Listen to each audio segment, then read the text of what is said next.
कि हे राम जी, आप तो छोड़ के हमें जा रहे हैं, लेकिन हम क्या करेंगे, आपकी उपस्थिति को हम कैसे अनुभव करेंगे। तब राम जी ने उन सबको आशीर्वाद दिया कि हे हनुमान जी, हे विभीषण जी, चिंता वाली कोई बात नहीं है। आने वाले समय में जब द्वापर आएगा और द्वापर के पश्चात जब कलयुग प्रारंभ हो जाएगा, तो मेरा यही विग्रह जो है कली काल के भक्तों के लिए, आप सबके लिए जो है, वह जो है भारत के छत्तीसगढ़ के बगल में स्थित उत्कल प्रदेश के नाम से जो जाना जाता है, उसे शास्त्रों में हम श्री क्षेत्र, पुरुषोत्तम क्षेत्र, शंख क्षेत्र जो है और अनेक नामों से जाने जाते हैं। तो उस क्षेत्र में जो है मेरा पुनः जो है प्रागट्य होगा और आने वाले समय में जो राम का जो स्वरूप है, यही जगन्नाथ के रूप में जो है कली काल के भक्तों को अनंत काल तक प्रेम की और जो है भक्ति की शिक्षा और दीक्षा प्रदान करता रहेगा। तो हे राम जी, आप वही राम के रूप में, वही लक्ष्मण जो है अब जगन्नाथपुरी में, जिसे हम श्री क्षेत्र कहते हैं। क्या क्षेत्र कहते हैं? श्री क्षेत्र इसलिए कहते हैं क्योंकि मूलतः वह जगह लक्ष्मी जी की बताई जाती है। मूलतः भगवान की जो भार्या है, अर्थात राम जी की भार्या जानकी जी हो गई, श्रीहरि की, विष्णु जी की भार्या लक्ष्मी जी हो गई। तो लक्ष्मी जी जब समुद्र मंथन से जब उनका प्रादुर्भाव होता है, तो समुद्र उनके पिता हुए और समुद्र के गर्भ से जो है लक्ष्मी जी का प्राकट्य हुआ। तो अपनी कन्या के लिए भगवान के साथ जब विवाह का समय आता है, तो उन्होंने कन्यादान में जो है करीब 10 योजन की भूमि को जो है पीछे हटते हुए अपनी कन्या को प्रदान किया। तो यह जो है श्री क्षेत्र कहलाया। और इसी श्री क्षेत्र में जो है हे राम जी, आप जो है श्री जगन्नाथ के रूप में कब से लेके आज तक विराजमान है। तो यह श्री क्षेत्र जो है 10 योजन अर्थात 120 किलोमीटर का बताया गया। करीब जगन्नाथपुरी से प्रारंभ करते हैं तो कटक से आगे तक चला जाता है। यह पूरा का पूरा श्री जगन्नाथ जी का क्षेत्र श्री क्षेत्र, पुरुषोत्तम क्षेत्र कहलाता है। इसे जो है हम शंख क्षेत्र भी कहते हैं, क्योंकि इसका जो है करीब 4 मील का जो क्षेत्र दिखाई पड़ता है, वह जो है दक्षिणवर्ती शंख के रूप में दिखाई पड़ता है। तो इसके बारे में स्कंद पुराण में, पद्म पुराण में जो है कहा जाता है कि इस क्षेत्र में रहने वाले जितने निवासी हैं, श्री क्षेत्र में, पुरुषोत्तम क्षेत्र में, श्री जगन्नाथ क्षेत्र में रहने वाले करीब 10 योजन अर्थात 120 किलोमीटर की दूरी में रहने वाले जितने भी लोग हैं, चाहे मनुष्य हो, चाहे पशु पक्षी हो, चाहे चर हो, चाहे अचर हो, चाहे सूक्ष्म हो, चाहे दिखाई देते हो, चाहे दिखाई ना देते हो, चाहे नभचर हो, चाहे फलचर हो, चाहे उभयचर हो, चाहे किसी भी योनि के प्राणी हो, हे जगन्नाथ जी, आपकी कृपा के कारण वे सब साक्षात जगन्नाथ स्वरूप ही बताए गए। जिस प्रकार से शास्त्रों में वर्णन आता है कि काशी क्षेत्र का जो है प्रत्येक प्राणी जो है, उसी प्रकार से अयोध्या जी का प्रत्येक प्राणी जो है साक्षात राम स्वरूप है। हमने पिछले बार की कथा में सुना कि यत निवासी जगन्नाथो सत्यम सत्यम वदामि हम। पार्वती जी को शंकर जी रुद्रयामल ग्रंथ में कहते हैं कि जो है अयोध्या जी में जो निवास करते हैं, जो अयोध्या जी में निवास करते हैं, हे पार्वती, उसी प्रकार से जब राम जी जब अयोध्या जी को छोड़ के जब चले जाते हैं और जब पुरुषोत्तम क्षेत्र में आ जाते हैं, जगन्नाथपुरी में आ जाते हैं, तो जो जगन्नाथपुरी के निवासी है, तो तत् निवासी जगन्नाथो सत्यम सत्यम वदामि हम। तो उस जगह पे जो निवास करने वाले हैं, वे साक्षात जो है हे राम जी, वह आपके स्वरूप में अर्थात जगन्नाथ जी के स्वरूप में प्रतिष्ठित हो जाते हैं। अच्छा, तो जो है हम लौकिक दृष्टि से देखते हैं तो उनके 2 हाथ 2 पैर दिखाई देते हैं, लेकिन हम राम जी हमें दृष्टि प्रदान करते हैं तो उनका स्वरूप कैसे दिखाई पड़ता है। आज भी अभी भी जो जगन्नाथ क्षेत्र में जो रहते हैं, तो श्री क्षेत्र में रहने वाले लोग जो है शास्त्र बताते हैं, शास्त्रों में वर्णन आता है कि वहाँ जितने भी लोग हैं सभी जो है चतुर्भुजी स्वरूप में है। किस स्वरूप में है? चतुर्भुज स्वरूप में है। जिस प्रकार से हे श्री हरि आप जो है चतुर्भुज स्वरूप में विद्यमान रहते हैं, उसी प्रकार से वहाँ के रहने वाले जितने भी निवासी हैं, चाहे किसी भी योनि के हों, सब चतुर्भुज स्वरूप में जो है विद्यमान है। और जब उनका शरीर भी छूटता है तो आपके पार्षद उन्हें दिव्य चतुर्भुज शरीर प्रदान करके अपने लोगों को ले जाते हैं, साकेत ले जाते हैं, वैकुंठ ले जाते हैं। तो हे राम जी, हे जगन्नाथ जी, ये बताइए कि हमारा जन्म तो वहाँ नहीं हुआ, हमारा जन्म तो धमतरी क्षेत्र में, कनेरी क्षेत्र में हुआ, तो हम जो है आपके चतुर्भुज स्वरूप को नहीं पा सकते क्या? तब जो है उस जगह पे जो है हनुमान जी बैठे हुए हैं। कौन बैठे हुए हैं? हनुमान जी बैठे हुए हैं। हम जगन्नाथपुरी में जाएंगे तो हनुमान जी की उपस्थिति दो जगह दिखाई पड़ रही है प्रमुख रूप से। कितनी जगह दिखाई पड़ रही है? दो जगह दिखाई पड़ रही है। एक जगह हनुमान जी आप जो है बेड़ी वाले हनुमान जी के रूप में विराजमान है, और एक जगह आप कनपटी हनुमान जी के रूप में विराजमान है। कौन कौन से हनुमान जी के रूप में? एक बेड़ी वाले हनुमान जी और एक कनपटी वाले हनुमान जी। तब इसके बारे में भी हम सुनने वाले हैं। तो बेड़ी वाले हनुमान जी का मतलब क्या हुआ कि हम जगन्नाथपुरी जब जाते हैं तो मंदिर से कुछ मील की दूरी पे जो है वहाँ हनुमान जी का एक स्वरूप विद्यमान है, जहाँ हनुमान जी को बेड़ी में बांध दिया गया है। इसकी कथा क्या है? इसकी कथा यह है कि जब भी जो है भगवान का जब साल में एक बार, अभी इस वर्ष का 7 जुलाई को जब रथ यात्रा का प्रारंभ समारोह होगा, तो जब रथ यात्रा जब होता था तो समुद्र जो है लक्ष्मी जी के पिता हुए और श्री हरि उनके दामाद हुए। तो जब उनकी रथ यात्रा निकलती थी तो समुद्र से अर्थात लक्ष्मी जी के पिताजी से रहा नहीं जाता था। वे रथ यात्रा को देखने के लिए जो है अपनी सीमा को लांघ के मंदिर और इस प्रकार से सड़कों में आ जाया करते थे। तो देखते देखते पूरी क्षेत्र में जो है पूरी क्षेत्र जलमग्न हो जाया करता था।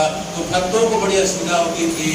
तो राम जी ने अर्थात जगन्नाथ जी ने क्या किया कि समुद्र को आदेश किया कि आप पीछे हट जाएं। लेकिन जो है समुद्र फिर अगला दूसरा वर्ष आया, फिर रथ यात्रा हुई तो फिर समुद्र से रहा नहीं गया। वे फिर सीमा को तोड़ के जो है पूरी शहर के अंदर आ जाते हैं। तो बार बार यहाँ जो है घटना होने लग गई। तब राम जी ने जो है हनुमान जी को याद किया। किसे याद किया? कि हे हनुमान जी, अब आप जो है गदा लेके जो है सामने की तरफ विराजमान हो जाइए। और जो है समुद्र जो है भक्तों को इस प्रकार से व्यवधान उत्पन्न करते हैं कि प्रत्येक रथ यात्रा के समय में सीमा लांघ के आ जाते हैं। तो आप उन्हें अपनी सीमा में रखने की जो है शिक्षा दीजिए। तब से लेकर हनुमान जी उस जगह पे विराजमान हो गए। समुद्र जैसे ही आते थे हनुमान जी का गदा देख के तुरंत वापस लौट जाते थे। लेकिन फिर हुआ क्या कि अगले वर्ष जैसे ही रथ यात्रा आई तो जो है हनुमान जी से रहा नहीं गया। बोले कि आज मेरे जो है राम जी आज जो है जगन्नाथ के रूप में और जो है भैया लक्ष्मण जो है बलराम के रूप में, बलभद्र के रूप में इस प्रकार से जा रहे हैं। उनकी रथ यात्रा निकल रही है और मैं यहाँ इस प्रकार से बैठा हूँ। तो हनुमान जी से रहा नहीं जाता है। वे जो है रथ यात्रा के पीछे पीछे जाने लगे कि मैं भी रथ यात्रा देखूंगा, मैं भी रथ की रस्सी को खींचूंगा। तो हनुमान जी अपनी जगह को छोड़ के जैसे जाते हैं तो समुद्र ने देखा कि हनुमान जी जगह छोड़ के चले गए। तो हनुमान जी की जगह छोड़ के समुद्र भी अपनी जगह को लांघ के इस प्रकार से अंदर आने लग गए।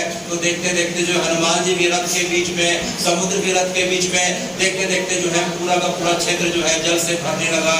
यह देख के राम जी की जो है हंसी रुक नहीं रही थी। बोले देखो तो देखो, अब हनुमान जी को भी जो है अब मना करना पड़ रहा है, अब क्या करें कैसे करें। तब बलभद्र ने उपाय सुझाया। बोले एक काम करते हैं भैया कि हनुमान जी को जो है आज हम बेड़ी से बांध देते हैं। किससे बांध देते हैं? बेड़ी से बांध देते हैं। अर्थात हनुमान जी को वहाँ जंजीरों से बांध दिया गया। हनुमान जी आप यहाँ बैठ के आपकी मुख्य सेवा यही रहेगी कि आप समुद्र को अपनी मर्यादा में रखें और रथ यात्रा में किसी प्रकार का विघ्न ना पहुंचे। तब से लेके हनुमान जी आप जो है बड़ी प्रसन्नता के साथ, आनंद के साथ जो है बेड़ी वाले हनुमान जी के रूप में जगन्नाथपुरी में विद्यमान है। तो हे जगन्नाथ जी, अभी कुछ दिनों पहले जो है जब जेठ माह की पूर्णिमा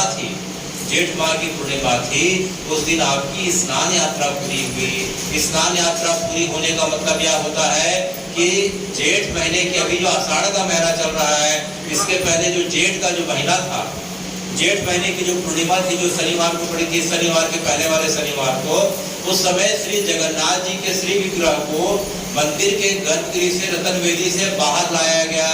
और बाहर लाने के पश्चात जो है जगन्नाथ जी को जो है इस प्रकार से बलभद्र मैया के साथ, सुभद्रा मैया के साथ स्नान कराया जाता है।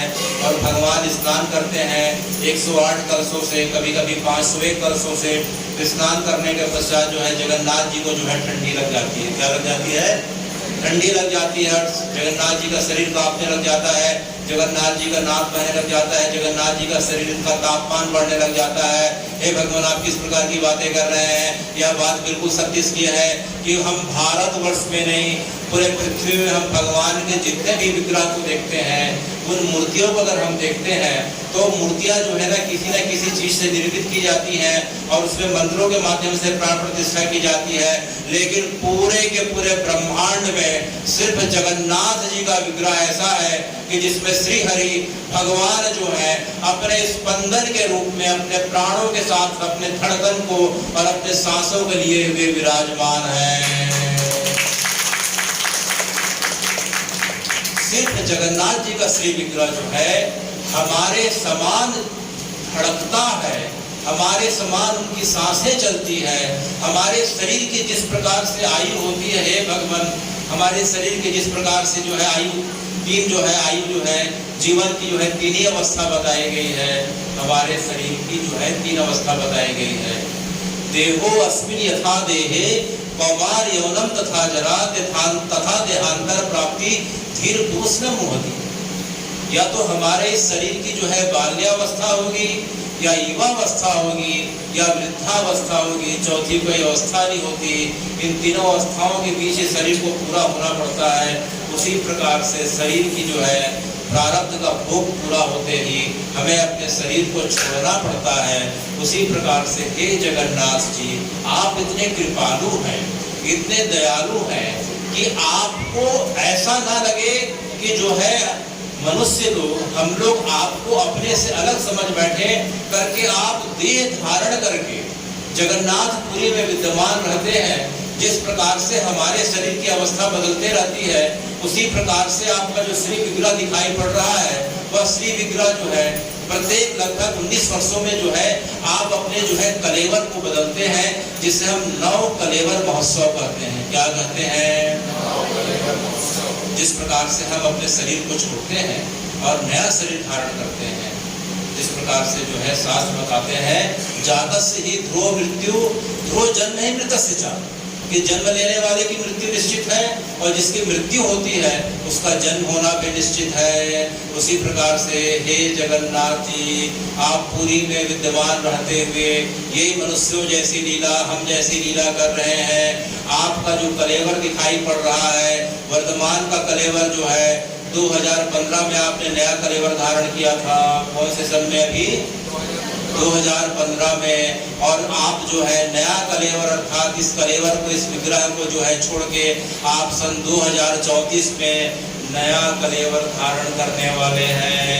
उसे हम नव कलेवर महोत्सव करते हैं। तो जगन्नाथ जी इतने कृपालु हैं, हम मनुष्यों के लिए इतने ज्यादा सुलभ है कि उनमें हमारे बीच कोई अंतर ना पड़े करके वे भी अपने जो है जन्म ले रहे हैं, वे भी अपने विग्रह को पूरा कर रहे हैं। इसके पश्चात जो है हम दिन में 3, 4, 5 बार भोजन पाते हैं। उसी प्रकार जगन्नाथ जी आप जो है दिन में 6 बार भोजन पाते हैं। जगन्नाथ जी को कितने बार भोग लगाया जाता है? 6 बार का भोग लगाया जाता है।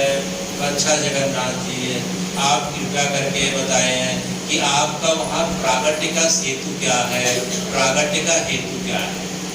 जगन्नाथ जी पुरी में जो है किस कारण से विराजमान हुए? अभी हमने सुना कि जो है विभीषण जी को, हनुमान जी को राम जी ने कहा कि मैं आने वाले समय में आऊंगा। इसके पश्चात द्वापर की भी एक कथा आती है। द्वापर में राम जी जब कृष्ण बन के आते हैं, तो कृष्ण बन के भगवान जब द्वापर लीला करने लग जाते हैं। कौन सी लीला? द्वापर लीला। भगवान वृंदावन को 11 वर्ष 11 महीने 15 दिन की अवस्था में छोड़ के मथुरा चले जाते हैं। मथुरा में भगवान जो है करीब करीब अपनी उम्र की 25 वर्ष की अवस्था तक रहते हैं। और जरासंध के आक्रमण के कारण जो 18वें बार जब जरासंध काले वन को लेके आता है, तो भगवान की अवस्था उस समय 25 वर्ष की रहती है। भगवान पूरे के पूरे जो है मथुरा वासियों को जो है भारत की सबसे सुरक्षित जगह गुजरात में जो पड़ती है, जिसे हम श्री द्वारिका के नाम से जानते हैं, द्वारिका में भगवान ने अपने मथुरा वासियों को भेज दिया। और भगवान अब द्वारिका में जाके करीब करीब 100 वर्षों तक उन्होंने जो है द्वारिकाधीश के रूप में पृथ्वी का मंगला शासन किया। तो भगवान जो है कृष्ण के रूप में 125 वर्ष तक इस धराधाम पे रहते हैं। और जब भगवान जब द्वापर लीला करते रहते हैं, तो भगवान के साथ उनकी जो है 16,108 रानियां हैं। हमने सुना था कि जो भगवान की 8 मुख्य रानियां हैं और 16,101 जो है भवासुर के भगवान जो है कारागर से उसे छुड़ा कर लाए थे। उन सबको रानियों को भगवान ने जो है अपनी भार्या का स्वरूप प्रदान किया था। तो भगवान जो है द्वापर में द्वारिका में रहते हुए 16,108 रानियों के साथ भगवान जो है पृथ्वी का मंगला शासन कर रहे हैं। तो भगवान जब मध्य रात्रि के समय एक बार रुक्मणी जी ने देखा कि भगवान जो है सो रहे हैं, लेकिन जो है कुछ मुंह से बुदबुदा रहे हैं, मुंह से कुछ अस्पष्ट शब्दों में आवाज निकल रही है। रुक्मणी जी भगवान के पास जाके सुनती है तो भगवान बार बार जो है हा वृंदावन, हा गोपी, हा राधा, हा ललिता, यह जो है भगवान जो है इस प्रकार से चित्कार कर रहे थे। उनके आंख से अश्रुओं की धारा निकल रही थी। तो जो है राधा जी जो रुक्मणी जी को कुछ समझ में नहीं आया कि किसका नाम ले रहे हैं। दूसरे दिन भगवान की जो है भार्या जो है बाकी आज जो है सब इकट्ठा हो गई। रुक्मणी जी के साथ जो है आज सत्यभामा है, लक्ष्मणा है, माद्रा है, इस प्रकार से कालिंदी है, जामवंती है, सभी जो है आ गई और जो है आज सब कान लगा के सुनती है। भगवान वही जो है बार बार जो है हे यमुने, हे राधे, हे ललिते, हा वृंदावन, इस प्रकार से बार बार जो है करुण चित्कार कर रहे थे। उन्हें समझ में नहीं आया और उन्हें समझ में नहीं आया कि भगवान किसका नाम लेके रो रहे हैं। फिर थोड़ी देर में देखते हैं कि भगवान नींद में उठते हैं और उठते महल के ऊपर चले जाते हैं और महल के ऊपर जाके उत्तर की तरफ अर्थात जो है ब्रजमंडल की तरफ देखते, वृंदावन की तरफ, उत्तर की तरफ मुंह करके जो है भगवान जोर जोर से रोने लग जाते हैं। तो यह क्रम जो है उन्होंने कई दिनों तक देखा, उन्हें कुछ समझ में नहीं आया। तब उन्होंने विचार किया कि भगवान की जो मैया है, भगवान की मैया जो है देवकी मैया है, उन्हें इनके बारे में पता होगा। तो सब जाके देवकी मैया को घेर के बैठ जाती है और पूछती है कि मैया जो है भगवान को रात को जो है वृंदावन की तरफ जो है याद करके कुछ लोगों का नाम लेके रोते रहते हैं, इसका कारण क्या है।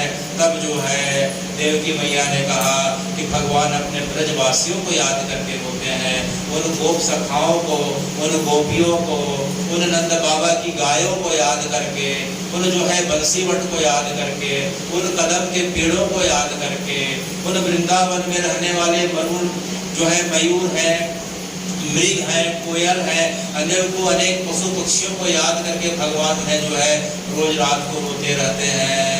तो जो है हे मैया वो जो है वृंदावन में ऐसी क्या बात है, वृंदावन में ऐसी क्या बात है कि पूरा हरा भरा पूरा द्वारका रहते हुए भी भगवान जो है वृंदावन और वहाँ के लोगों को याद करते हैं। तब जो है देवकी मैया ने कहा इसके लिए तुम्हें जो है ब्रज भाव में जाना पड़ेगा। कौन से भाव में? ब्रज रस का अनुभव करने के लिए ब्रज भाव में जाना पड़ेगा रुक्मणी। ऐसे जो है तुम्हें बात समझ में नहीं आएगी। तो एक काम करो कि जो है तुम लोग को अगर ब्रज रस की कथा सुननी है क्या, ब्रज की कथा सुननी है क्या? तो सबने कहा हाँ सुननी है मैया। तो एक काम करो कि जो है महल के दरवाजे बंद कर दो, यहाँ और किसी जो है दूसरे को आने मत दो, ऐसी व्यवस्था करो कि यहाँ कोई दूसरा ना आए। तो एक काम करो अगर भगवान आ जाए तो क्या होगा, तो भगवान को भी रोकना पड़ेगा, कृष्ण बलराम भी अंदर नहीं आ सकते। तब उन्होंने क्या किया कि भगवान की बहन जो सुभद्रा थी, सुभद्रा जी के पास गई और बोली कि हे सुभद्रा जी आप जो है काम करिए हमारा। बोले क्या काम? कि आप जो है इस महल के बाहर के दरवाजे पे खड़े हो जाइए, हम देवकी मैया से कथा सुनने वाली है, कुछ भी हो जाए अगर भगवान आते हैं बलराम जी के साथ आप अंदर मत आने दीजिएगा। या बोल के जो है सुभद्रा जी बाहर खड़े हो जाती हैं और अंदर जो है अब देवकी मैया, रुक्मणी और जामवंती और जितनी मथुरा थी और लक्ष्मणा थी और जो है कालिंदी थी, सबको लेके भगवान की ब्रज रस की कथा सुनाई। इस प्रकार से ब्रज की कथा प्रारंभ हो जाती है। देखते देखते ब्रज की कथा प्रारंभ हो गई। इधर भगवान जो है बलराम जी के साथ जो है भगवान बलराम जी के साथ वर्तमान में जो द्वारकाधीश का मंदिर दिखाई पड़ रहा है उस जगह पे भगवान की जो है इस प्रकार से सुधर्मा सभा हुआ करती थी। भगवान रहते थे समुद्र के बीच में बेट द्वारका में, वहां से 30 किलोमीटर की दूरी पे जो द्वारकाधीश का मंदिर है उसे हम सुधर्मा सभा कहते हैं। भगवान सवेरे रथ में बैठ के अपने जो है रथ को चलाने वाले जिसका नाम था भगवान का रथ जिसे दारुक कहते हैं, दारुक के साथ बैठ के भगवान जो है सुधर्मा सभा में जाके वहाँ का राज्य का प्रजाओं का दुख दर्द दूर किया करते थे। तो भगवान यहाँ सुधर्मा सभा में बैठे हैं, इधर देवकी मैया, रुक्मणी और बाकी को भगवान की ब्रज रस की कथा सुना रही हैं। तो जैसे जैसे भगवान की जो है कथा बढ़ रही है, देखते देखते कथा जो है, कथा देखते देखते जो है अब जो है रास पंचाध्यायी में आ जाती है। अब रास पंचाध्यायी में भगवान जो है गोपियों से मिलने के लिए, महारास का समय है, शरद पूर्णिमा की रात है, गोपियां भगवान को घेर के खड़ी हुई है, भगवान उनके बीच बैठे हुए हैं। तो अचानक गोपियों के मन में अहंकार आ गया कि हमारे अंदर ऐसी कुछ विशेषता है, कुछ खास बात है, जिसके कारण भगवान जो है हमें इस प्रकार से जो है सब घर बार छोड़ के आ जाते हैं। तो भगवान ने देखा कि गोपियों के अंदर अहंकार आ गया, तो जो है भगवान उस जगह से अंतर ध्यान हो जाते हैं। भगवान के अंदर ध्यान होती ही गोपियों का हृदय खाली हो गया। सब गोपियां भगवान को पुकारने लगी, हा कृष्ण, हा गोविंद, हा नाथ, आप कहाँ चले गए, कहाँ चले गए। तब जो है गोपियों को समझ में नहीं आया। तब वे राधा जी का आश्रय लेती है, राधा तत्व का आश्रय लेती है। तब राधा जी ने कहा कि भगवान तो सर्वव्यापक है, लेकिन दिखाई क्यों नहीं पड़ रहे। बोले तुम हृदय के भाव से पुकारो, जो जिस अवस्था पे उस अवस्था पे रहे और केवल हा कृष्ण, हा गोविंद, हा माधव करके पुकारता रहे। तब सब गोपियों ने राधा जी के साथ एक गीत गाया। वह गीत गोपी गीत कहलाता है। उस गोपी गीत को सुन के भगवान उन गोपियों के बीच पुनः प्रकट हो गए। तब जो है देवकी मैया, रुक्मिणी जी और बाकी को जो है अब गोपी गीत का आश्रय प्रदान कर रही है। जयति तेधिकम् जन्मना व्रज श्रयत इंद्रिया शाश्वतहि दैतदृश्यता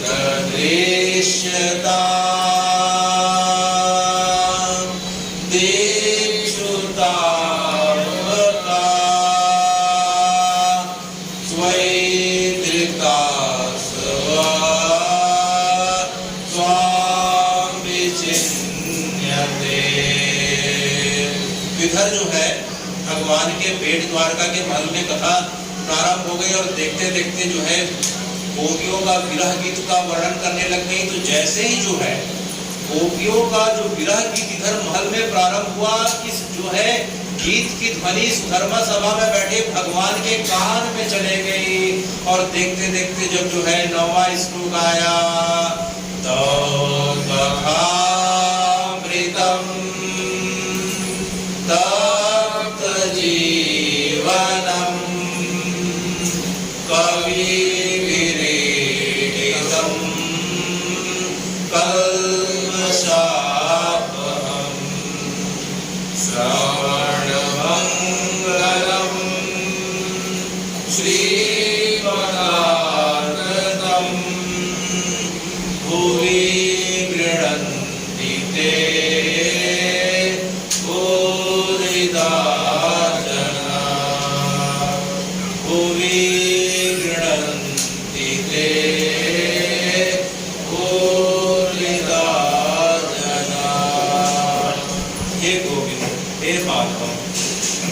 हे ब्रजनंदन, हे नंदनंदन, हे यशोदानंदन, ये आपकी जो कथा रूपी अमृत है, यह संसार का सबसे श्रेष्ठ अमृत बताई गई है। जो देवताओं को समुद्र मंथन में अमृत मिली थी, उसकी तो इसके सामने कुछ भी उपयोगिता नहीं है। क्योंकि देवताओं लोग भले अमृत का जो है स्वाद चख लिए हैं, लेकिन एक निश्चित समय बीतने के बाद भी जो है उन्हें अपना पद और शरीर छोड़ना पड़ता है। लेकिन हे नंदनंदन, जो आपकी कथा रूपी अमृत को जो हृदय से धारण कर लेता है, वह तो शरीर के साथ भी और शरीर के बाद भी जो है आपके साथ हमेशा हमेशा के लिए सायुज्य हो जाता है। इसलिए इस अमृत की, कथा रूपी अमृत की कोई तुलना नहीं हो सकती। और जो इस कथा रूपी अमृत का आपके भक्तों के बीच दान करते हैं, अर्थात कथा को जो सुनते हैं और सुनाते हैं, वे इस पृथ्वी के सबसे बड़े दाता कहे गए हैं। तव कथामृतम तप्त जीवनम कविभिरीडितम कल्मषापहम्। यह पृथ्वी में उपस्थित जितने भी कल्मष हैं, जितने भी शरीर के जितने भी विकार हैं, ताप है, संताप है, सबको दूर करने वाली मात्र एकमात्र आपकी कथा है। इसलिए इस जीवन का सबसे बड़ा जो है सौभाग्य तभी माना गया है व्यक्ति के पास कितनी धन संपदा मान प्रतिष्ठा हो जाए, हे गोविंद उसके जीवन में आपकी कथा ना हो, सत्संग ना हो, तो उसका जीवन अधूरा ही माना जाता है। इसलिए हे भगवान गौ कथामृतम, तो जैसे ही यह श्लोक भगवान के कानों में जैसे ही पड़ता है, भगवान के अंग में सात्विक विकार आने लग जाते हैं। भगवान खुद समझ में नहीं आ रहा है कि मैं सिंहासन में बैठा हूँ, मेरे साथ हो क्या रहा है। भगवान के हाथ पैर अकड़ने लग जाते हैं, भगवान के आंख से अश्रुओं की धारा गिरने लग जाती है, भगवान का रोम रोम पुलकित होने लगता है, गला रुकने लग जाता है। उन्हें कुछ समझ में नहीं आ रहा, देखते देखते भगवान की चेतना जाने लग गई। यही अवस्था जो है बलराम जी की हो रही थी। तो दूर से दारूक ने देख लिया जो भगवान का सारथी था, करे भगवान के अंदर सात्विक विकार आने लग गए, भगवान कहीं अचेत मत हो जाए, जरूर कहीं जो है भगवान की विरह की कथा, गोपी गीत, कहीं ब्रज की कथा प्रारंभ हो गई है। यह देखते ही जो है दारूक ने क्या किया कि बलराम और कृष्ण जी को जो है तत्काल जो है रथ में बैठाया और बैठा के जो है सभा के बीच से जो है भगवान की महल की तरफ ले गए। तो भगवान की महल के पास जैसे ही ले जाके छोड़ते हैं, जो है महल के दरवाजे में जो है सुभद्रा जी खड़ी हुई है। सुभद्रा जी भगवान को बोलती है कि भगवान आप अंदर नहीं जा सकते। बोले क्यों अंदर नहीं जा सकते? बोले कि अंदर भगवान आपकी कथा हो रही है, देवकी मैया सब आपकी जो है रानियों को, मेरी भाभियों को कथा सुना रही है। तो भगवान ने कहा कि जो है सुभद्रा मंत्रों को अगर मैं नहीं जाऊंगा तो विरह के कारण मेरा शरीर यही समाप्त हो जाएगा। तो सुभद्रा ने कहा कि मैंने माँ को जो है भाई अपनी भाभियों को वचन दे के रखा है। तब क्या वचन दे के रखा है? तो कहा है कि कथा के लिए अंदर मत आने देना। तो भगवान ने कहा कोई बात नहीं सुभद्रा, कथा के लिए अंदर आने के लिए मना किया है, कथा सुनने के लिए तो मना नहीं किया। बोले नहीं, कथा सुनने के लिए मना नहीं किया। तब जो है कृष्ण और बलराम और सुभद्रा जो है महल के दीवार में कान लगा के, कानों को लगा के अब जो है भगवान की कथा का श्रवण करने लग गए। भगवान ही भगवान की कथा का श्रवण करने लग गए। तो जैसे जैसे रास पंचाध्याय की कथा बढ़ने लग गई, गोपी गीत का प्रसंग बढ़ने लगा, भगवान का विरह इतना ज्यादा बढ़ने लगा, गोपियों को याद करके इतना ज्यादा बढ़ने लगा कि देखते देखते भगवान के हाथ और पैर गलने लग गए। विरह के कारण भगवान के हाथ और पैर दिखाई नहीं पड़ रहे, मात्र हाथ थोड़ा सा टूट के समान दिखाई पड़ रहा, पैर तो दिखाई नहीं पड़ रहा है। भगवान जो है उस विरह की अवस्था पे देखते देखते उनकी आंखें एकदम बड़ी हो गई, आंखें देखते देखते बड़ी हो गई, चेहरा एकदम बड़ा सा हो गया, हाथ जो है ठूंठ के समान, पैर दिखाई नहीं पड़ रहा। जिस प्रकार से छोटा बालक शैतानी करते हुए कभी खाट के अंदर घुस जाता है तो हाथ और पैर को सिकोड़ लेता है, जिस प्रकार से बिल्ली का स्वरूप दिखाई पड़ता है कि मात्र उसका चेहरा दिखाई पड़ता, कई बार हाथ पैर सिकोड़ने का दिखाई नहीं पड़ता, उसी प्रकार भगवान का, सुभद्रा जी का और बलराम जी का विरह के कारण वह स्वरूप हो गया। अचानक उस समय नारद जी का आना हुआ। नारद जी ने भगवान के स्वरूप को देखा तो समझ में नहीं आया कि भगवान इसके स्वरूप में आज हमें दर्शन दे रहे हैं। तभी जो है कथा पूरी हो जाती है तो भगवान की तंद्रा भंग होती है। भगवान ने देखा कि नारद जी खड़े हैं, तो नारद जी आप यहाँ कब से खड़े हैं? तो नारद जी ने भगवान को बताया कि जब से आप इस स्वरूप को धारण करे हैं तब से मैं आपके स्वरूप को दर्शन कर रहा हूँ। तब भगवान ने कहा हे नारद जी, आपके कई जन्मों का सौभाग्य है कि आप मेरे स्वरूप का दर्शन कर रहे हैं। तो बोले कि कौन सा स्वरूप है भगवान? तब जो है भगवान ने कहा कि मैं जो है गोपियों को जो है याद करके विरह की प्रचंड अवस्था पे जिस स्वरूप को प्राप्त हुआ था, यह मेरा वही स्वरूप है नारद जी। तो आपने मेरे स्वरूप का दर्शन पा लिया, बताइए मैं आपको क्या आशीर्वाद प्रदान करूं? तब नारद जी ने कहा कि हे भगवान, आप जो है जगत के कल्याण के लिए आप इस स्वरूप को जो है हमेशा हमेशा के लिए मृत्यु लोक के प्राणियों के बीच उपस्थित कर दीजिए।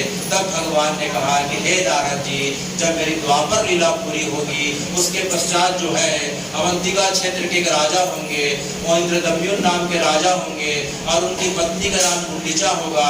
वे दोनों मुझे पुत्र के रूप में जो है भजेंगे। तो मैं उनकी इच्छा को पूरी करने के लिए जो है जगन्नाथपुरी नाम के क्षेत्र पे जो है इसी स्वरूप में प्रकट होऊंगा। तब से लेके आज तक जो है जगन्नाथ जी का जो हम स्वरूप देखते हैं वह स्वरूप जो है साधारण स्वरूप नहीं है।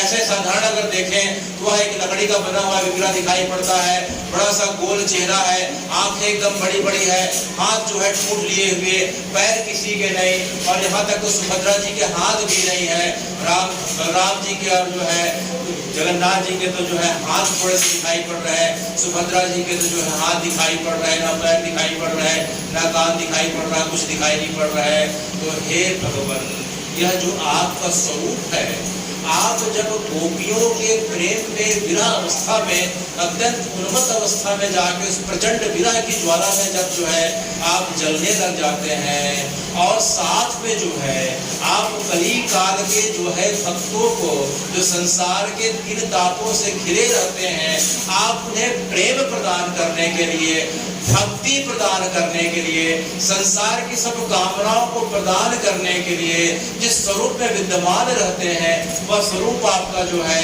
श्री जगन्नाथ बलभद्र सुभद्रा का स्वरूप जो है आज भी अभी भी जो है श्री जगन्नाथपुरी में जाके देखा जा सकता है। जगन्नाथ स्वामी की बलभद्र भैया की, सुभद्रा भैया की, जगन्नाथ स्वामी की। इस प्रकार से जो है श्री जगन्नाथ जी का जो स्वरूप कोई साधारण स्वरूप नहीं है। भगवान अपने भक्तों के लिए विरह की अवस्था में अत्यंत व्याकुल होकर कारुण्य रूप धारण करके आर्त भाव से हमें पुकारते हुए कि एक बार तो मेरे पास आ जाओ, एक बार तो आ जाओ, एक बार तो जो है हे कृष्ण का कोई नाम ले ले, हे राम जी आपका कोई नाम ले ले, हरे कृष्ण कृष्ण हरे कोई बोल दे, तो जो है जगन्नाथ जी उसी अवस्था में जो है हमें जो है कृपा करने के लिए हमारी बाट जो रहे हैं। जगन्नाथ जी की आप आंखों को ध्यान से देखें तो जगन्नाथ जी की बाहर की आंखें लाल है। जगन्नाथ जी की बाहर की आंखें क्या है? लाल है, और अंदर का जो है सफेद है। सामान्य तौर से आप अपनी आंखों को देखें या एक दूसरे की आंखों को देखें तो आंखों का जो बाहरी हिस्सा सफेद है, फिर अंदर का हिस्सा काला है, लेकिन जो है जगन्नाथ जी आपका आंखों का बाहरी हिस्सा लाल है। इसका मतलब क्या हुआ? इसका मतलब यह हुआ कि जब व्यक्ति जो है अत्यंत करुणा की अवस्था पे, अत्यंत दया की अवस्था पे, अत्यंत जब प्रेम की अवस्था पे रहता है तो उसके आंख जो है बाहर के आंखों का हिस्सा लाल हो जाता है। तो यही लाली जो है हे जगन्नाथ जी हम सबको बड़ी अच्छी लगती है कि आप हमारे लिए इतना करुणा से भरे हुए, इतने दया से भरे हुए हमारी इस प्रकार से प्रतीक्षा में है कि कोई एक बार तो आ जाए। कोई एक बार ना आ सके तो कोई बात नहीं, एक बार जोर से कोई हाँ जगन्नाथ करके तो पुकार ले, तो जगन्नाथ जी उस पे उसी जगह पे तत्काल कृपा करने के लिए तैयार बैठे हैं। जगन्नाथ स्वामी की, जगन्नाथ स्वामी की जय। जय जगन्नाथ जी। हम देखते हैं कि आपकी आंखें इतनी बड़ी बड़ी है, क्या इसीलिए है? जगन्नाथ जी देखो भाई पूरे जगत के स्वामी है। जगन्नाथ जो है पूरा जगत, ये पृथ्वी है, पृथ्वी के ऊपर 9 ग्रह है, उसके ऊपर सौर्य मंडल है, उसके ऊपर आकाश गंगा है, फिर तारे हैं, फिर नक्षत्र है।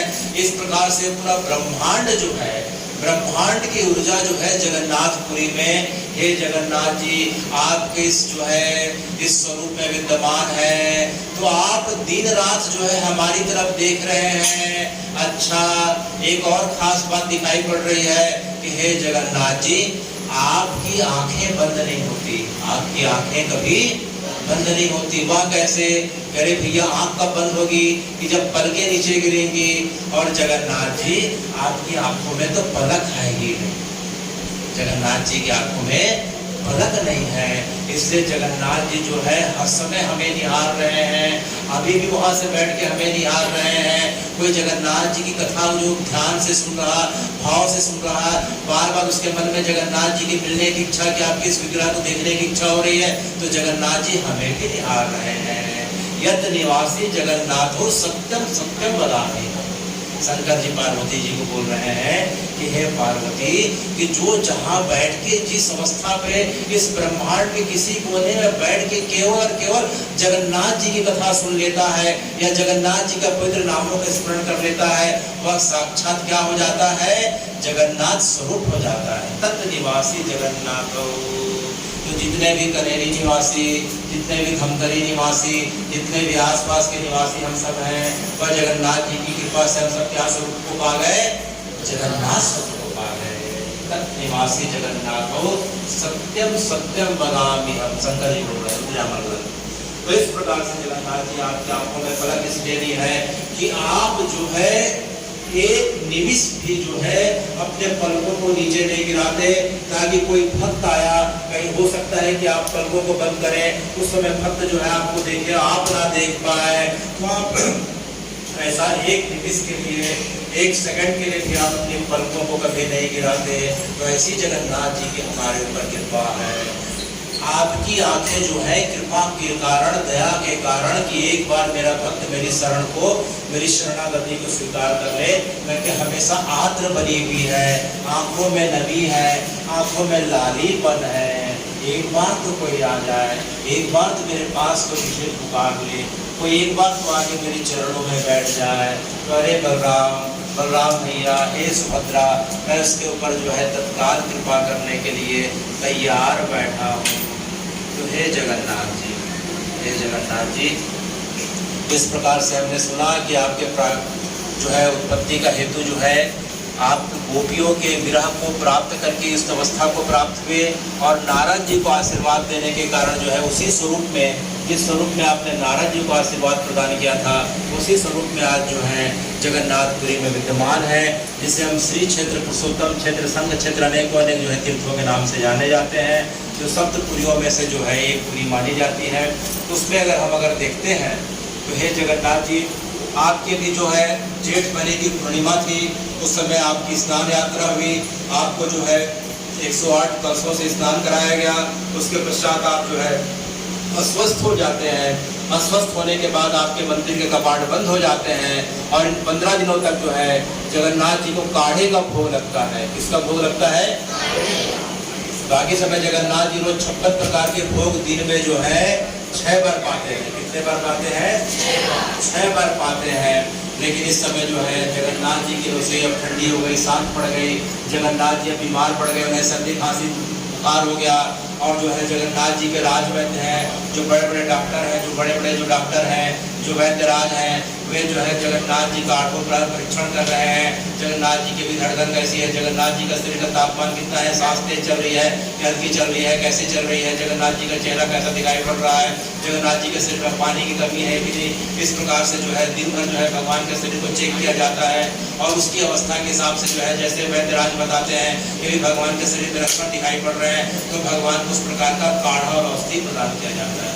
फिर 15 दिनों तक भगवान क्या ले रहे हैं? काढ़ा और औषधि ले रहे हैं। और भगवान की जब रात को शयन आरती होती है, जब रात को जब भगवान का शयन का समय होता है, तो उन्हें जो है दूध का जो है भोग लगा के उन्हें जो है रात की शयन आरती की जाती है। लेकिन किसी प्रकार का अनाज जो है इन 15 दिनों का जो है समय में भोग नहीं लगाया जाता है। तो जैसे ही 15 दिनों का समय पूरा होगा, तो जो है तब तक जो है अभी का जो है महीना जो है आषाढ़ महीना है, तो आषाढ़ महीने की शुक्ल पक्ष की द्वितीया की तिथि आएगी, तो भगवान जो है 15 दिनों के बाद स्वस्थ हो जाएंगे, और स्वस्थ होने के बाद मचलने लग जाएंगे। उनके मन में बड़ी इच्छा होगी कि मेरे भक्तों ने मेरा 15 दिन का दर्शन नहीं किया, इसका मैं क्या करूं। भगवान अपने आप को जो है अपने आप में भक्त अपराध धारण कर लेते हैं। भगवान को इतनी ग्लानि होती है कि मेरे भक्त जो है दिन में जो है करीब 7 प्रहर तक मेरा दर्शन पाते हैं। कितने प्रहर तक? 24 घंटा में कितने प्रहर होते हैं? 8 प्रहर होते हैं। तो मृत्यु लोगों के लिए, हमारे लिए, मनुष्यों के लिए जगन्नाथ जी का कपाट कितने प्रहर के लिए खुले रहते हैं? 7 प्रहर के लिए। कितने प्रहर के लिए? 7 प्रहर के लिए खुले रहते हैं।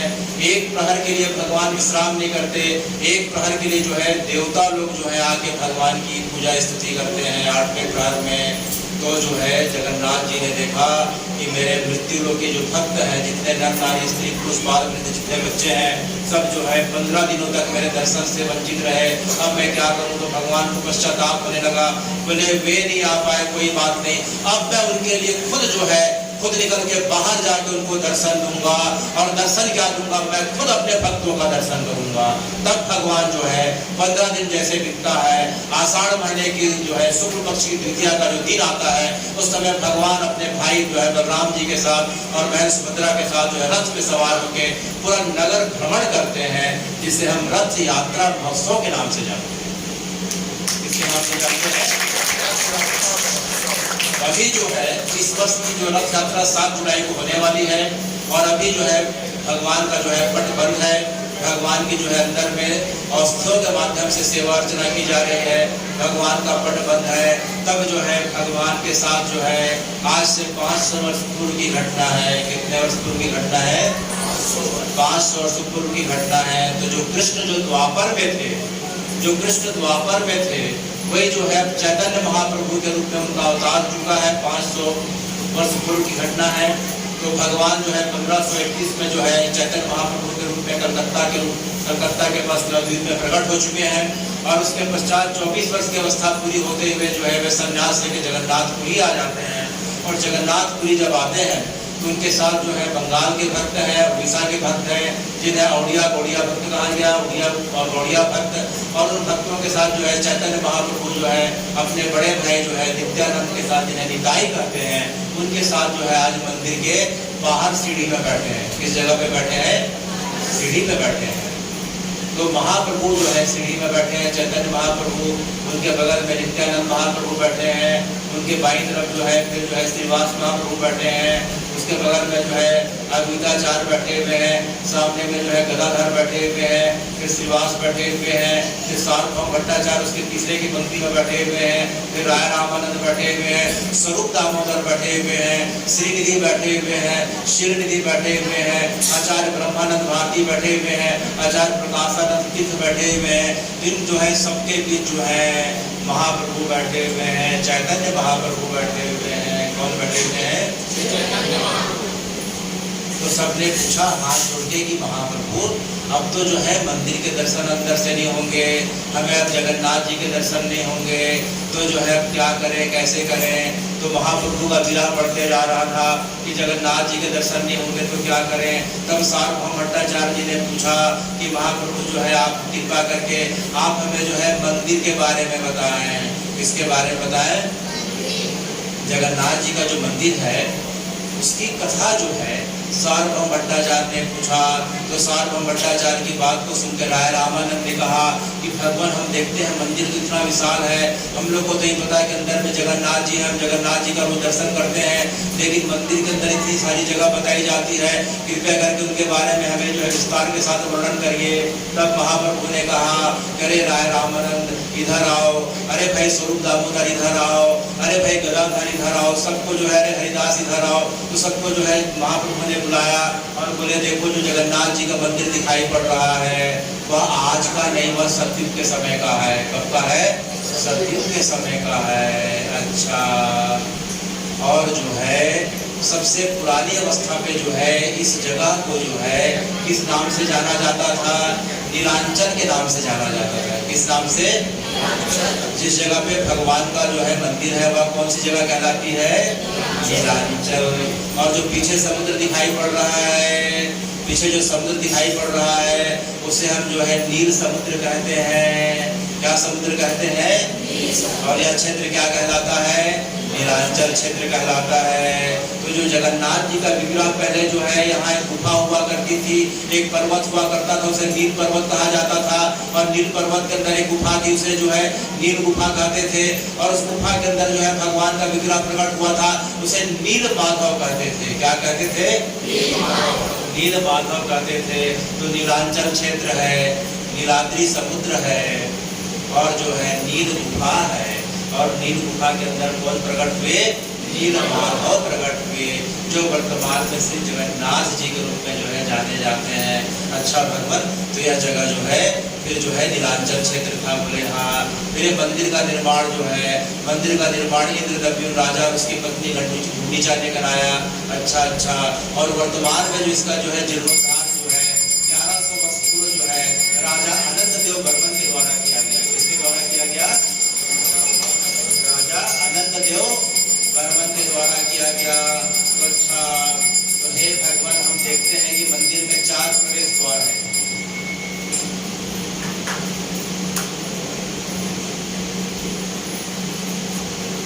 कितने प्रवेश द्वार है? 4 प्रवेश द्वार है। ये जो मुख्य प्रवेश द्वार है, जो पूरब का द्वार है, उसे हम जो है क्या द्वार कहते हैं? सिंह द्वार कहते हैं। क्या द्वार कहते हैं? सिंह द्वार कहते हैं। जो पश्चिम का द्वार है उसे व्याघ्र द्वार कहते हैं, जो उत्तर का द्वार है उसे हम हस्ती द्वार कहते हैं, और जो दक्षिण का द्वार है उसे हम जो है अश्व द्वार कहते हैं। क्या द्वार कहते हैं?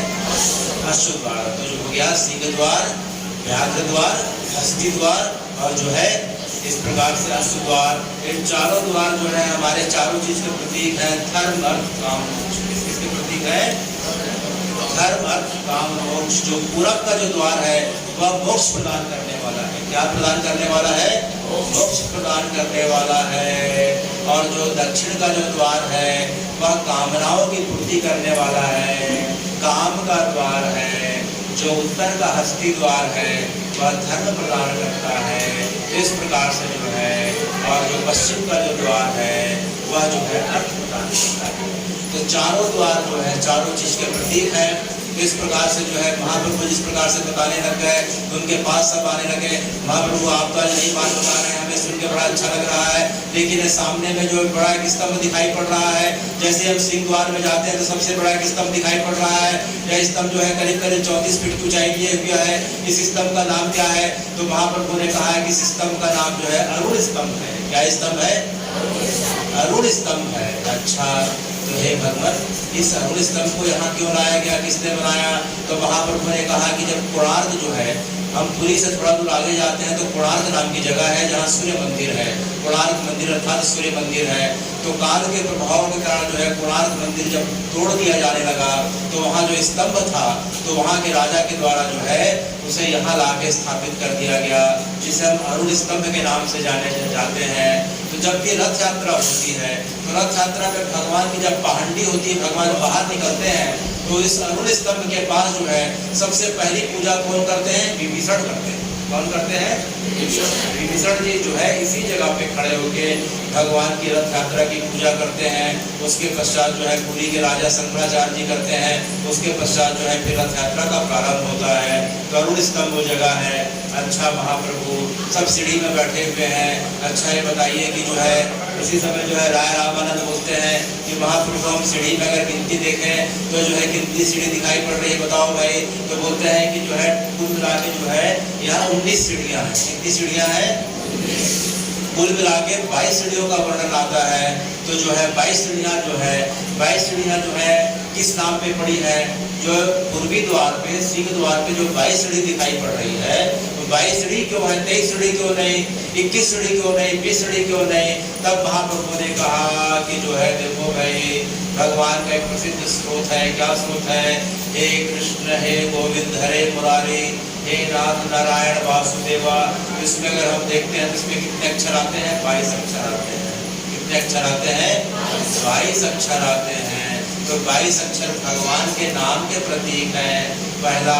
और हमारे शरीर में कितने प्रकार के दोष बताए गए हैं? 22 प्रकार के दोष बताए गए हैं। तो भगवान के पवित्र नाम का उच्चारण करते हुए जब भक्त जो है इन सीढ़ियों में पैर रखते हैं तो उनके जो है सभी जो है दोषों का भगवान जो है हरण कर लेते हैं और भगवान को उन्हें जो है सायुज्य प्राप्त हो जाता है। इसलिए जो है इस 22 सीढ़ी की महत्ता है। अच्छा, इन सीढ़ियों में कैसे चढ़ना चाहिए? तो शास्त्र कहते हैं, शास्त्र आज्ञा देते हैं, इन सीढ़ियों में जब भी जाए तो सबसे पहले जो है अरुण स्तंभ दिखाई पड़ रहा है, अरुण स्तंभ को देख के सीधे जो है दंडवत हो जाए।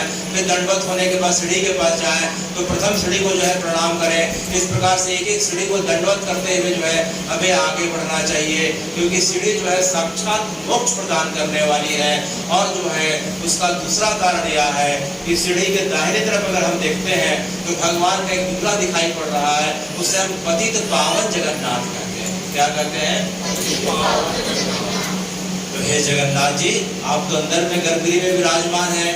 फिर महाप्रभु बता रहे हैं कि आप जो है दाईं तरफ जो है पतित पावन जगन्नाथ के रूप में विराजमान है। इसका मतलब क्या हुआ? तब महाप्रभु ने जो है हंसते हुए कहा, देखो भाई, मंदिर के अंदर जो है केवल सनातनियों का प्रवेश है। किसका प्रवेश है? जगन्नाथ जी के मंदिर में केवल सनातनी लोग जा सकते हैं, बाकी जो है दूसरी मान्यता वाले नहीं जा सकते। लेकिन हमारी परंपरा में दूसरे मंथ और दूसरे परंपरा के मानने वाले कितने लोग हैं जो जगन्नाथ जी का दर्शन करना चाहते हैं। तो जगन्नाथ जी ने उनके लिए क्या किया कि अपने स्वरूप को जो है सिंह द्वार के दाहिने तरफ प्रकट कर लिया, जिसे हम जो है पतित पावन जगन्नाथ कहते हैं। तो जो अंदर जाके जगन्नाथ जी का दर्शन नहीं कर पाया, कोई बात नहीं, वह जो है सिंह द्वार पे खड़े होके दाहिने तरफ अगर जगन्नाथ जी के उसी स्वरूप का दर्शन पा जाता है तो शास्त्र आज्ञा करते हैं उसके दर्शन का भी उसे वही फल मिलता है जो फल जो है अंदर जाके जगन्नाथ जी के दर्शन का फल मिलता है। तो इस प्रकार से जो है दाएं तरफ जगन्नाथ जी का स्वरूप विद्यमान है जिसे हम पतित पावन जगन्नाथ कहते हैं। और फिर जो है अचानक जो है स्वरूप दामोदर की दृष्टि बाएं तरफ पड़ गई कि महाप्रभु बाएं तरफ भी एक स्वरूप दिखाई पड़ रहा है, किसका स्वरूप है? तो महाप्रभु हंसते हुए कहते हैं देखो भाई पास में जाके देखो, अरे या तो यहाँ के क्षेत्रपाल है, अरे यहाँ तो लोकपाल है, अरे यहाँ के तो रक्षक है, तो महाप्रभु ये किसका स्वरूप है? तो महाप्रभु ने बताया कि यह जो है श्री काशी विश्वनाथ है। कौन है? श्री काशी विश्वनाथ है। अच्छा, बाई तरफ जो है भगवान का महादेव का स्वरूप जो है काशी विश्वनाथ के रूप में विराजमान है, जो भगवान के भक्तों की आते समय जाते समय जो है बड़ी दृष्टि पे जो है नजर रखे हुए हैं। किसी भक्त के मन में कोई गलत भावना तो नहीं आ रही है, गलत भावना को आते ही जो है महादेव से हर लेते हैं। इसी कारण से महादेव जो है बाई तरफ खड़े होकर हमारी ऊपर जो है इस प्रकार से दृष्टिपात करते रहते हैं और हमारे मन के विकारों को दूर करते रहते हैं। तो जो है बाई तरफ जो है भगवान का स्वरूप विद्यमान है जो काशी विश्वनाथ का है, जो जगन्नाथ मंदिर के रक्षक के रूप में क्षेत्रपाल के रूप में विराजित है। तो हे भगवान, हमने सुना है कि जो है पूरे जगन्नाथ क्षेत्र में महादेव के जो है बाकी स्वरूप भी विद्यमान है। तो महादेव के जो है 5 स्वरूप के और वर्णन आते हैं। जगन्नाथपुरी में महादेव के कितने स्वरूप विद्यमान है? 5 स्वरूप विद्यमान है। तो जगन्नाथ जी के खजाने की जो स्वरूप रक्षा करते हैं, जो खजांची हैं, उन्हें हम लोकनाथ महादेव कहते हैं। क्या कहते हैं? और दूसरा स्वरूप जो विद्यमान है कपाल मोचन महादेव के रूप में, किसके रूप में? तीसरा जो रूप विद्यमान है श्री अमेश्वर महादेव के रूप में, किसके रूप में? चौथा स्वरूप विद्यमान है महादेव का श्री नीलकंठेश्वर महादेव के रूप में, किसके रूप में? और 5वां स्वरूप विद्यमान है महादेव का श्री अमेश्वर महादेव के रूप में। कौन सा स्वरूप है? तो जगन्नाथपुरी के चारों तरफ जो है महादेव का इस प्रकार से 5 स्वरूप विद्यमान है और अंदर में जो है सब काशी विश्वनाथ के रूप में जो है महादेव सब विराजमान है। तो महाप्रभु के दर्शन मात्र से जो है हमें काशी विश्वनाथ के दर्शन का भी फल जो है ऐसे ही मिल जाता है। इस प्रकार की जो है जगन्नाथ जी आपकी बड़ी कृपा है। तो जो जगन्नाथ जी का जो है पूरा का पूरा मंदिर करीब करीब जो है 10 एकड़ के आसपास में फैला हुआ है। तो 10 एकड़ का जो क्षेत्र है इसमें जो है जगन्नाथ जी का जो मंदिर है 10 एकड़ के क्षेत्र में फैला हुआ है। उसमें एक बाहर की दीवार दिखाई पड़ रही है और एक अंदर की दीवार दिखाई पड़ रही है। जो बाहर की दीवार है उसे हम मेघनाथ प्राचीर कहते हैं। क्या कहते हैं? बाहर की जो दीवार है उसे मेघनाथ प्राचीर कहते हैं। उसकी ऊंचाई करीब 22 फुट के आसपास है और चौड़ाई करीब 6 फुट के आसपास है। और जो अंदर की दीवार दिखाई पड़ती है उसे हम जो है पूर्व प्राचीर कहते हैं। क्या प्राचीर? पूर्व प्राचीर कहते हैं, जिसकी ऊंचाई जो है करीब 19 फीट की है और चौड़ाई करीब 5 फीट की है। तो बाहर की जो दीवार है उसे मेघनाथ प्राचीर कहते हैं, अंदर की दीवार को जो है हम पूर्व प्राचीर कहते हैं। और इस प्रकार से जो है हम पूर्वी द्वार से प्रवेश करके अब महाप्रभु के साथ बाकी भक्त अंदर जा रहे हैं। तो अचानक जो है शील निधि ने कहा, महाप्रभु ये जो बड़ का पेड़ दिखाई पड़ रहा है या बरगद का पेड़ दिखाई पड़ रहा है, इस पेड़ की कथा क्या है? इस पेड़ के पीछे कोई कथा छिपी है क्या? देखो तो पेड़ आपको देखिए कितना झुकते जा रहा है। तब महाप्रभु ने कहा, अरे भैया यह पेड़ का पेड़ अत्यंत पवित्र पेड़ है, क्योंकि इस पेड़ के नीचे जो है बंधु मोहंती ने भगवान को याद करते करते रात को दर्शन पाया था। अच्छा भगवान, इस पेड़ के नीचे हमने सुना है कि भगवान का एक महान भक्त हुए, उनका नाम क्या था? बंधु मोहंती नाम के भगवान के भक्त हुए। वे जो है जगन्नाथपुरी से करीब करीब 200-250 किलोमीटर की दूरी पे जाजपुर नाम का एक जो है जगह है, एक कस्बा पड़ता है, वहाँ के रहने वाले थे। उनकी पत्नी और 2 बच्चे थे। वे अत्यंत निर्धन थे और जो है केवल भगवान की भक्ति जो है अपने परिवार वालों के साथ किया करते थे।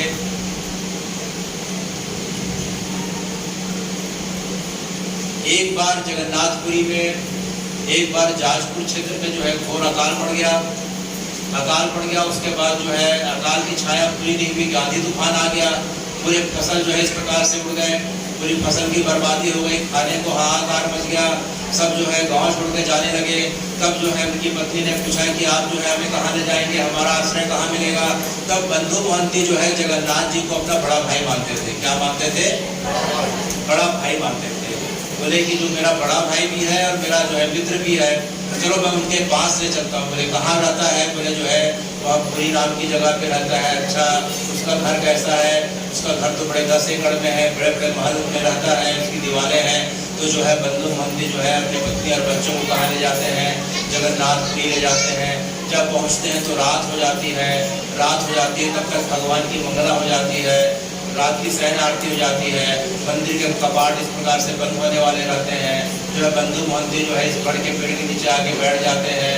उनकी पत्नी बोलती है कि देखो भाई अपने थके मांदे आए हुए हैं, तुम अपने मित्र को खबर करो, हमारे कुछ भोजन की व्यवस्था करें। लेकिन जो है तब तक भगवान जो है शयन में चले जाते हैं। तो अपनी बात को जो है उन्होंने कहा कि जो है मेरा मित्र लगता है सो गया होगा, वह सवेरे उठेगा तो मेरी तरफ ध्यान देगा, तुम चिंता मत करो, मैं तुम्हारे लिए कुछ लेके आता हूँ। तो जो है बंधु मोहंती जो है दक्षिण द्वार की ओर जाते हैं। दक्षिण द्वार में भगवान के लिए जो भोजन पकता है, तो जो है चावल का जो माड़ जो है उस नाली से बहाया जाता है, उसे पेजा नाला कहते हैं। उस नाले से जो है पात्र में लाके जो है पेज को लाके जो है बच्चों और पत्नियों को पिलाते हैं। और पिलाने के बाद जो है सबको नींद आ जाती है। लेकिन जो है बंधु मोहंती की नींद नहीं आती है। वो जगन्नाथ जी को याद करते हुए हार जगन्नाथ थे गोविंद ने मानव करते हुए पड़े रहते हैं। अचानक जो है जगन्नाथ जी की जो तंद्रा भंग होती है कि मेरा भक्त जो है पेड़ के नीचे मुझे पुकार रहा है। तो भगवान को जो 56 प्रकार का भोग शयन में लगाया जाता है। भगवान जो है सोने की थाली में जो है पूरे के पूरे भोग को लेके बाहर जो है एक बालक के रूप में निकलते हैं और जोर जोर से आवाज निकालते हैं कि बंधु मोहंती कौन है, बंधु मोहंती कौन है। तो बंधु मोहंती जो है आवाज देता है भैया मैं हूँ। बोले हाँ तुम्हें किसने भेजा? मुझे अंदर के जो है पुजारी ने कहा कि जो है बाहर में जो है जाजपुर से कोई बंधु मोहंती आया होगा, पत्नी बच्चों के साथ भूखा, उसे भोजन कराओ। तो भगवान भोजन की थाली में भोजन कराते हैं। उसके पश्चात जो है चले जाते हैं। तो बंधु मोहंती देखते हैं थाली छूट गई, तो थाली को कहाँ तू करके थाली को धो मांज के अपने सिरहाने में रख के सो जाते हैं। जब सवेरे होती है तो जो है मंदिर में हाहाकार मच जाता है, भगवान की थाली नहीं है। भगवान के जो है पूरे के पूरे जो है भोग के पूरे सामान बिखरे हुए हैं। वहाँ जाके बड़े लोग देखते हैं तो देखते हैं कि जो है एक व्यक्ति अपने सिर पे जो है सिरहाने पे थाली को रख के सोया हुआ है। उनकी बड़ी पिटाई होती है, उन्हें जेल में बंद कर दिया जाता है और आरोप लगा दिया जाता है कि तुमने जो है थाली को चुराया। लेकिन जो है रात को जो है वहाँ के राजा को सपना आता है। जगन्नाथ जी स्वप्न आदेश देते हैं कि तुमने मेरे भक्त को जो है इस प्रकार से जेल में बंद कर दिया। वह मेरा भक्त मेरे नाम का आश्रय लेके मेरे पास आया था, मैं उसके पास खुद जो है भोजन की थाली लेके गया था। अभी तुम उसके जो है छुड़ाओ, उसे सम्मान सहित जो है उसे जगन्नाथपुरी में स्थान प्रदान करो। तो वहाँ के राजा प्रतापरुद्र जो है जाके जो है बंधु मोहंती से क्षमा याचना करते हैं और उसे जो है वहाँ खजाने का जो है उसे पद देते हैं। किसका पद देते हैं? खजाने का। कि जगन्नाथ जी के खजाने में जो भी आएगा आवक जावक होगा उसकी देख रेख आप करेंगे। तब से लेकर आज तक यह परंपरा बनी हुई है कि बंधु मोहंती के परिवार वाले वंशज जो है आज भी जो है जगन्नाथ जी के आवक जावक का हिसाब रखते हैं। तो यह वही पेड़ है, वह बड़ का पेड़ वही पेड़ है जिस पेड़ के नीचे जो है जगन्नाथ जी जो है बंधु मोहंती को दर्शन दिए थे। इसके पश्चात हम थोड़ा आगे जाते हैं तो दक्षिण द्वार दिखाई पड़ रहा है। कौन सा द्वार दिखाई पड़ रहा है? दक्षिण द्वार। हे महाप्रभु, समय की मर्यादा भी दिखाई पड़ रही है। आज बस हम दक्षिण द्वार तक की कथा सुनेंगे, इसके पश्चात बाकी कथा जो है आपकी कृपा रहेगी तो कभी अगले सत्र में सुनेंगे। तो जो दक्षिण द्वार है, कौन सा द्वार? दक्षिण द्वार। सभी द्वारों में दक्षिण द्वार की महिमा सबसे ज्यादा गाई जाती है, क्योंकि जो है इस संसार में जो है सबसे ज्यादा महिमा जो है जगन्नाथ जी से भी ज्यादा महिमा किसकी है? जगन्नाथ जी के महाप्रसाद की। किसकी महिमा है? हम अगर जगन्नाथपुरी गए तो जगन्नाथ जी के दर्शन हुए नहीं हुए कोई बात नहीं, दर्शन भी हो गए, लेकिन हमने अगर महाप्रसाद का आस्वादन नहीं किया, महाप्रसाद को ग्रहण नहीं किया तो हमारा दर्शन व्यर्थ हो जाता है। क्योंकि पूरे के पूरे कलियुग में जो है जगन्नाथ जी से ज्यादा महिमा उनके महाप्रसाद की है। तो हे भगवान, जो दक्षिण का हिस्सा है वहाँ जो है आपकी रसोई है। किसकी क्या है? महाप्रभु की क्या है? रसोई है। तो महाप्रभु की रसोई है। करीब करीब वहाँ जो है करीब करीब 750 के आसपास चूल्हे दिखाई पड़ रहे हैं और इन चूल्हों की लंबाई चौड़ाई 5 बाई 5 फीट के आसपास की दिखाई है और इन चूल्हों में जो है स्वयं जो है लक्ष्मी जी जो है भोजन पकाती है। कौन पकाती है? क्यों? क्योंकि जो श्री क्षेत्र जो लक्ष्मी जी का क्षेत्र है, समुद्र ने अपनी कन्या को दिया और लक्ष्मी जी के साथ जो है वहाँ जगन्नाथ जी रहते हैं, तो जगन्नाथ जी की सेवा जो है प्रसाद कौन पका रही है? वहाँ श्री लक्ष्मी जी पका रही हैं। तो लक्ष्मी जी के वहाँ सेवक हैं जो पंडित जो भोजन पकाते हैं, 500 भोजन पकाने वाले हर 500 सब्जी को भोजन को इस प्रकार से काटने धोने बांधने वाले हैं। तो करीब करीब जो है वहाँ 1000 के आसपास लोग जो है रसोई घर में रहते हैं और रसोई घर में जो पानी जो आता है कुएं का पानी है, जो कुएं का नाम गंगा जमुना नाम का कुआं है, मीठे पानी का स्रोत है, वहाँ से जो है बाल्टी में रस्सी में भर के पानी को लाया जाता है और भोजन को इस प्रकार से रांधा जाता है। और भोजन को पकाने के पहले जो अग्नि जो ज्वलित होती है, सबसे पहले सवेरे उठ के यज्ञ किया जाता है। यज्ञ से जो है भगवान के नामों को उच्चारण करते हुए यज्ञ की अग्नि प्रज्वलित की जाती है और वही यज्ञ से जो है फिर चूल्हे को इस प्रकार से जो है प्रज्वलित किया जाता है। तो लक्ष्मी जी ये मान्यता होती है कि लक्ष्मी जी जो है प्रत्येक चूल्हे को स्वयं जला रही है और उसके पश्चात जो है 7 हंडियों में भगवान का भोजन पकता है। और उसकी विशेषता यह रहती है कि सबसे पहले जो है ऊपर की हंडी पकती है और सबसे आखिरी में नीचे की हंडी पकती है। यह जो है चमत्कार पूरे विश्व में जो है केवल और केवल जो है जगन्नाथ जी की रसोई में जाके देखा जा सकता है कि ऊपर की हांडी पहले पकती है और नीचे की हांडी सबसे बाद में पकती है। आज भी जो है जगन्नाथ जी की रसोई जो है सनातन रसोई है, जहाँ केवल और केवल मिट्टी के पात्र अर्थात बर्तनों का उपयोग किया जाता है और जो है चूल्हे की लकड़ी जो है उपयोग की जाती है। वहाँ किसी प्रकार से गैस बर्नर सिलेंडर का उपयोग नहीं होता और जो है कोई मोटर पंप बिजली का उपयोग नहीं होता। कुएं से जो है रस्सी से जो है पानी लाया जाता है और उसी से जगन्नाथ जी का भोजन पकाया जाता है और लक्ष्मी जी स्वयं भोजन पकाती है। और जब भोजन पक जाता है तो हे जगन्नाथ जी, भोजन पकने के बाद जितना हांडी में पका रहता है पूरे के पूरे हांडियों को जो है आपके सेवक अंदर में जाके सबसे पहले आपको भोग लगाते हैं। ऐसा नहीं होता कि छोटा सा भोजन का कौर निकाल के आपको पकाया जाए। वहाँ जगन्नाथपुरी का नियम है कि जितनी हांडी में जितने सैकड़ों हांडी में मिट्टी के पात्र में जो बर्तन पकते हैं सबको कंधे में रख के जो है वहाँ के जो है पात्रा लोग महापात्रा लोग जो है आपके अंदर जाके आपको भोग लगाते हैं। फिर पहले आपको भोग लगता है, फिर दूसरा भोग जो है विमला देवी को लगता है। किसको लगता है? विमला देवी अर्थात पार्वती जी को दूसरा भोग लगता है। फिर तीसरा भोग आपके पार्षदों को लगता है, ध्रुव को लगता है, प्रहलाद को लगता है, हनुमान जी को लगता है, विभीषण जी को लगता है, राजा इंद्रदम्न को लगता है, मुनीचा को लगता है, सब जो है ऋषि मुनियों को लगता है। फिर आखिरी में जो है हमारे पास आता है। इसलिए जगन्नाथ जी के हाथ को जगत पसारे हाथ कहा गया है कि हम जो है जगन्नाथपुरी जाएं, अगर जो है हमने अगर महाप्रसाद अगर ग्रहण नहीं किया तो हमारी यात्रा का कोई फल नहीं होता। वह इसलिए है क्योंकि जगन्नाथ जी के महाप्रसाद को स्वयं लक्ष्मी जी अपने हाथों से पकाती हैं और वही वैदिक रीति से, वही सनातन की रीतियों से जो है भोजन पकता है। इस प्रकार से जो है सतयुग में भगवान के लिए भोजन इस प्रकार से पका करता था। इसलिए जगन्नाथपुरी जाए तो वो भगवान के जो है महाप्रसाद को जो है बैठ के ग्रहण करना चाहिए। कैसे ग्रहण करना चाहिए? बैठ के, खड़े होकर कभी ग्रहण ना करें। महाप्रसाद की इतनी महिमा गाई गई है कि शास्त्र यहाँ पे बताते हैं कि महाप्रसाद को तो सीधे या तो हथेली में या सीधे जमीन में रख के ग्रहण करना चाहिए, कोई थाली में या बर्तन में लेकर नहीं ग्रहण करना चाहिए। क्योंकि जो है जमीन में भक्तों की धूल नहीं, यहाँ लक्ष्मी जी के चरणों की धूल रहती है और पुरी से जब महाप्रसाद मिलता है तो आप महाप्रसाद साक्षात अमृत तुल्य हो जाता है। इसलिए बैठ के जो है महाप्रसाद ग्रहण करें, बड़े भाव के साथ ग्रहण करें और महाप्रसाद का एक एक दाने को ग्रहण करें। यहाँ तक कि कोई छोड़ा है तो उसका जूठा भी ग्रहण कर लें, क्योंकि पूरे विश्व में पूरे ब्रह्मांड में सिर्फ जगन्नाथ जी की जो है प्रसाद की महिमा ऐसी है कि जो कभी जूठा नहीं हुआ है, उसे जूठा माना ही नहीं जाता है। इसलिए कोई जो है भूलवश अगर भोजन को छोड़ देता है तो उसके प्रसाद को भी हमें ग्रहण करने में जो है जूठा होने का अपराध नहीं लगता, क्योंकि महाप्रसाद कभी जूठा नहीं होता, क्योंकि वह साक्षात महाप्रसाद है। इसलिए जब भी जाए मंदिर में जाए, बैठ के जो है महाप्रभु के प्रसाद को जो लक्ष्मी जी अपने हाथों से तैयार करती हैं उसे पाने का प्रयास करना चाहिए। उसके आगे एक रोहिणी कुंड दिखाई पड़ रहा है, अब उसके अवशेष दिखाई पड़ रहे हैं। ये रोहिणी कुंड वह जगह है जो सतयुग के समय विराजमान था, अब उसका अवशेष दिखाई पड़ रहे हैं। इस जगह पे हे महाप्रभु जब प्रलय का समय आता है, किसका समय आता है? जब प्रलय का समय आता है तो इसी कुंड से जो है प्रलय की जो है इस प्रकार से पानी निकलती है, प्रलय का जो है इस प्रकार से ज्वाला इस जगह से निकलती है और देखते देखते पूरी पृथ्वी जलमग्न हो जाती है। जब प्रलय का समय जब पूरा हो जाता है तो वही जल आके इस कुंड में समा जाता है। इसे हम रोहिणी कुंड के नाम से जानते हैं। किस कुंड के नाम से जानते हैं? रोहिणी कुंड के नाम से जानते हैं। रोहिणी कुंड के बगल में एक शिला दिखाई पड़ रही है। इस शिला की विशेषता यह, पत्थर की विशेषता यह है कि पत्थर के दोनों तरफ हमें आवाज सुनाई देगी। हम इधर बोले तो उधर आवाज सुनाई देगी। पत्थर जो है इस प्रकार से जो है दोनों प्रकार की आवाजों को जो है आदान प्रदान करने वाली शिला दिखाई पड़ रही है। थोड़ी दूर आगे जाते हैं तो जो है एक मंदिर दिखाई पड़ रहा है। वह मंदिर जो है किसका मंदिर है? विमला देवी का। किसका मंदिर है? विमला देवी का मंदिर है। यहाँ पार्वती जी विराजमान हैं और जो भगवान के महाप्रसाद को पाने के लिए इसी जगह पे जो है सतयुग के समय से विराजमान है।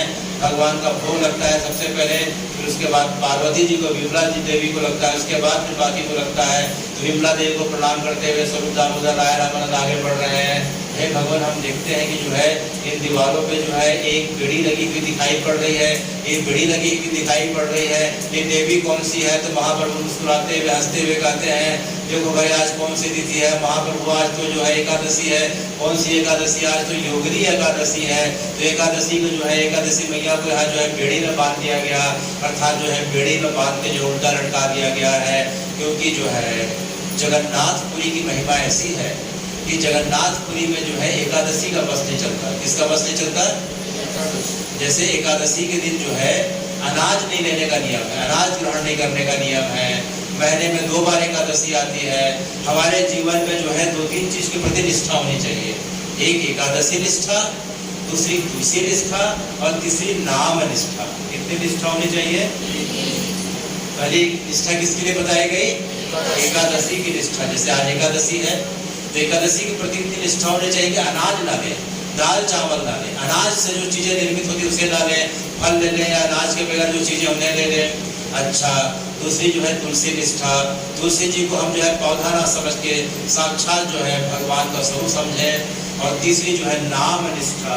हमारी परंपरा के हिसाब से हमें जो भी नाम अच्छा लगता हो भगवान का, उस नाम को साक्षात भगवान का स्वरूप मान के हमें जो है उसके प्रति जो है इस प्रकार से निष्ठा और समर्पण का भाव होना चाहिए।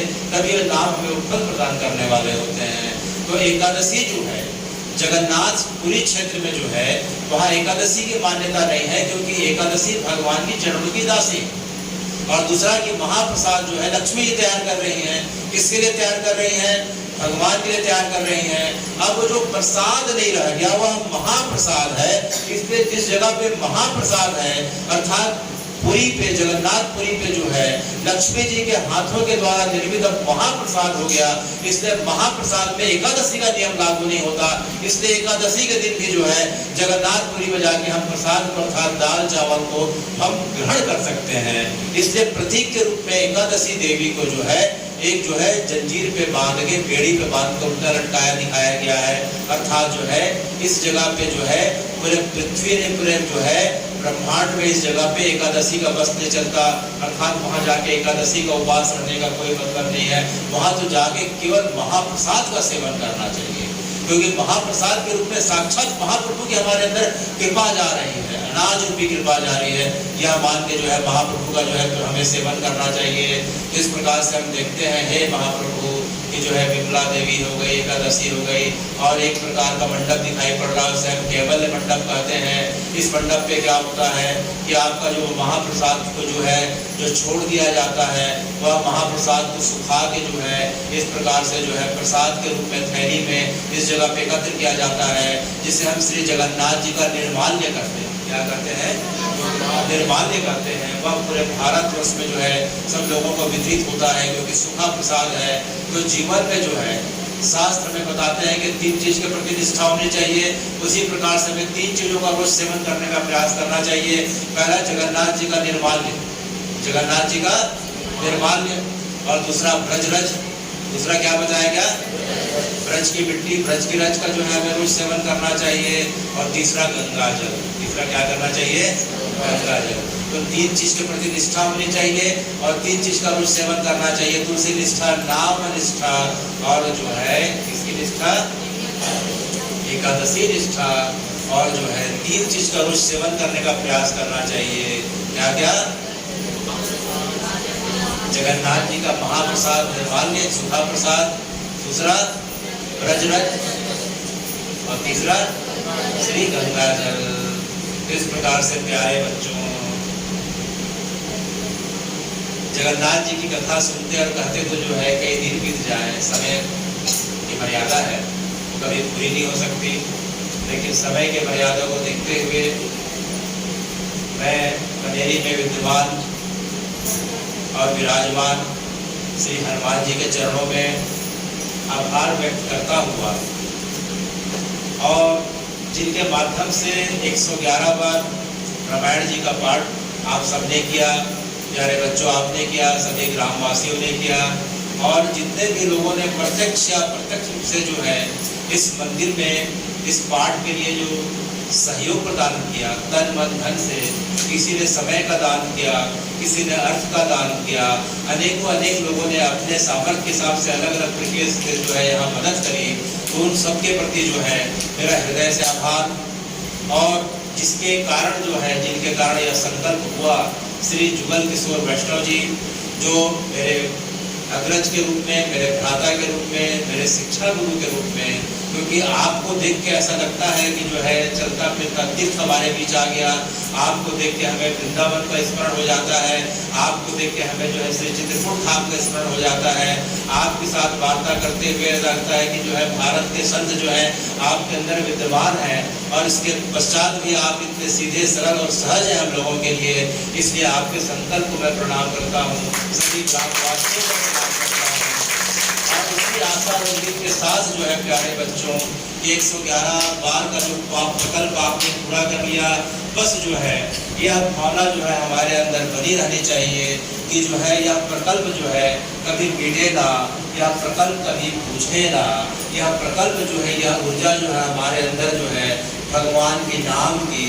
कथा की, सत्संग की, नाम महिमा की, रामायण जी के पाठ की जो है यह निरंतर बनी रहे, निरंतर बनी रहे।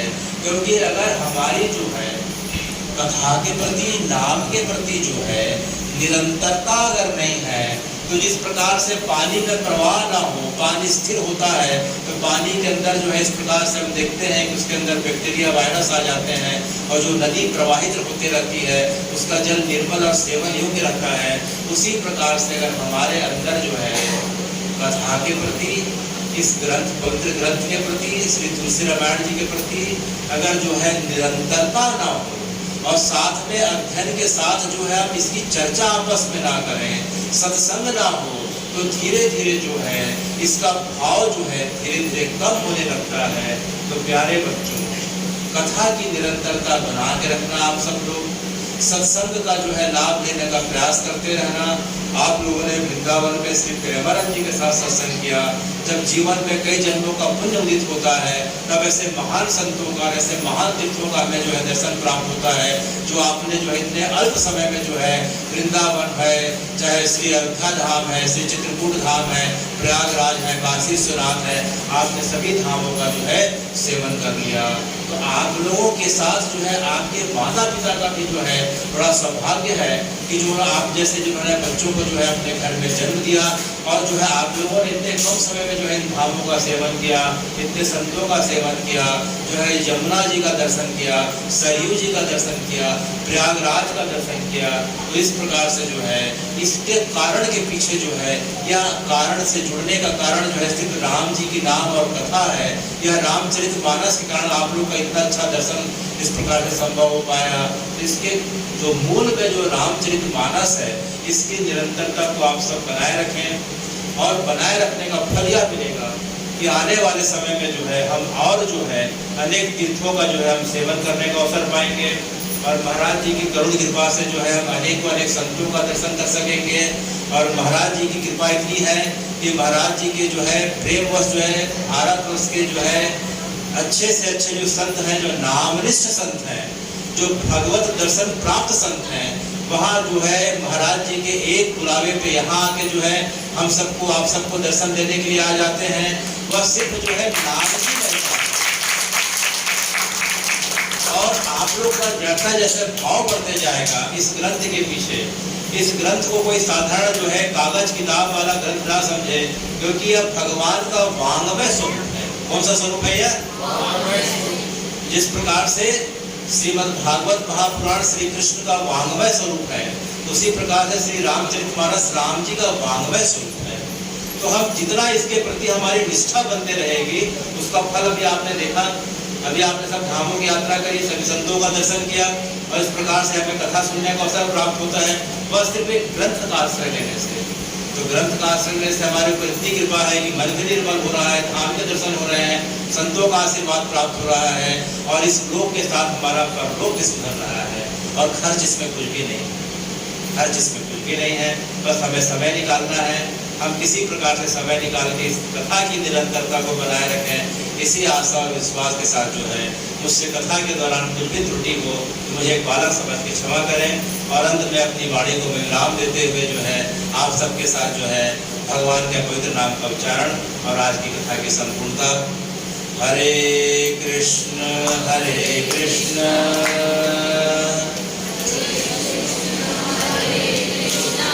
कृष्ण कृष्ण हरे हरे,